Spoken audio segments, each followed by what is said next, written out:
in the Quran over 130 times. Our beloved Prophet ﷺ was mentioned only 4. Musa's story, alayhi salam, stories were mentioned in the Quran over 130 times.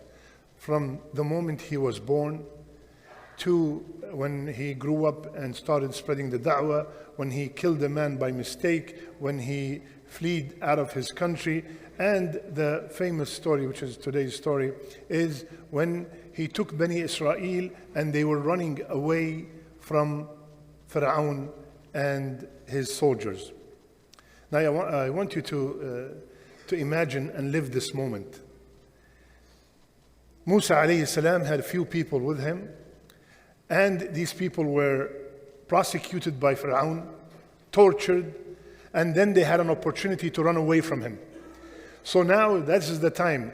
They're away running, and then all of a sudden they reached a point, and again imagine, they reached a point, Musa alayhi salam with his people, the ocean is in front of them, the Red Sea, and behind them Fir'aun and his soldiers.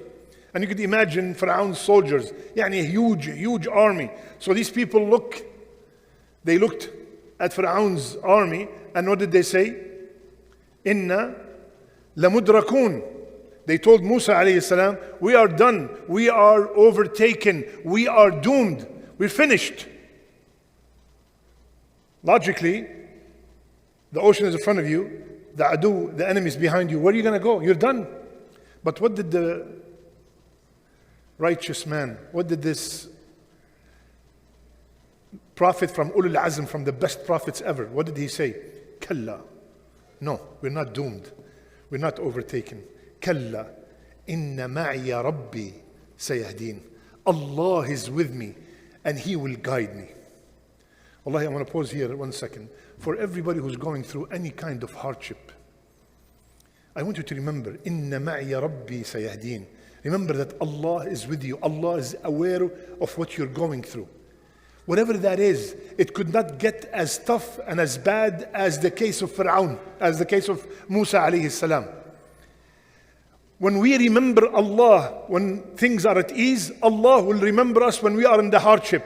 What happened, ya akhwan? Inna ma'iya Rabbi sayahdeen fa'awhayna. Like we mentioned before, this fa in the Arabic language is called fa al-fawriya. The instant fa, instantly, Allah is with me. Not like He was the same thing like the people, what are we going to do now? Which happens to all of us. When we are in a hardship, we lose our iman. We lose our sabr. Musa alayhi salam, Inna ma'iya Rabbi sayahdeen fa'awhayna. Instantly we inspired to him, we revealed to him, hit the ocean with your staff, with your stick.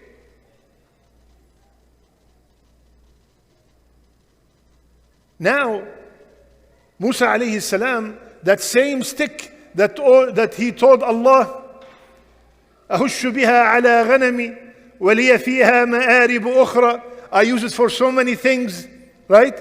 He did not say, Inna ma'iya asai, I have my stick with me. No, the stick is just a tool. And here we learn from this point that do something. Allah will solve the problem. Allah will take care of this hardship, but you have to do something. You want to tell me that stick opened the ocean? If I go to the ocean now with 500 sticks and I keep hitting till the day of judgment, nothing's going to open. Allah is telling Musa alayhi salam, do something just like He told Maryam alayhi salam, a woman having a baby, which is her weakest status ever. The woman is in the weakest state is when she's delivering.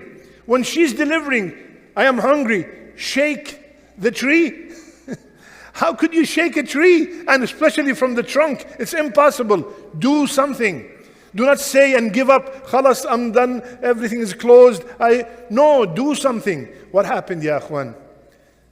The ocean split.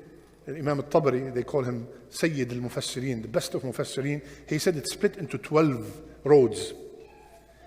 And each kattawd, each side is like a mountain. Like a mountain. And everybody was going through being saved. And subhanallah, what do you expect the bottom of the ocean to be? Extremely wet. Not wet, extremely, the wettest ever, right? Allah subhanahu wa ta'ala made it yabasa. Allahu Akbar, completely dry. And they walked in just like I'm walking here now. They walked in and they were saved. And then Fir'aun, the one who said,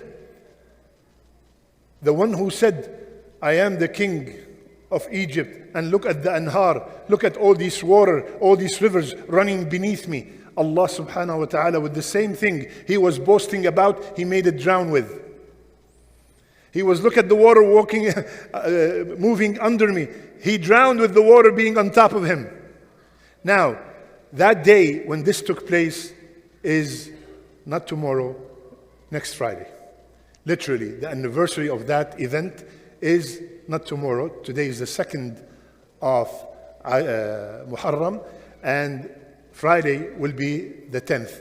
And this is when Rasulullah sallallahu alayhi wasallam, he moved to Medina, and he asked why people are fasting on this day. They said, this is the day why the Yahud were fasting. This is the day that Musa alayhi salam was saved. He said, we are more deserving than them with Musa. So he fasted on the day of Ashura, which is next Friday. And he said, if Allah kept me alive till the next year, I'm going to do something different than the Yahud. I'm going to fast with it the 9th and the 10th. This is the month of Muharram. Started yesterday and today is the 2nd. This is one of the 4 sacred months. Dhul Qa'dah, Dhul Hijjah, Muharram and Rajab separately.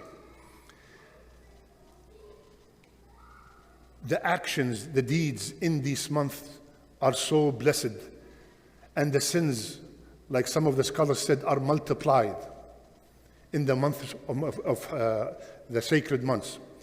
And according to Imam al-Hasan al-Basri rahimahullah, he said among the 4 months, the best of them is Muharram. It is Allah from His hikmah, the year starts with a sacred month and it ends with a sacred month. Rasulullah sallallahu alayhi wa sallam, the hadith in Sahih Muslim, the best of salat is salat al-qiyam. The best salat after the fard salat is the salat of tahajjud. And the best fasting after the fasting of Ramadan is the fasting of the month of Muharram.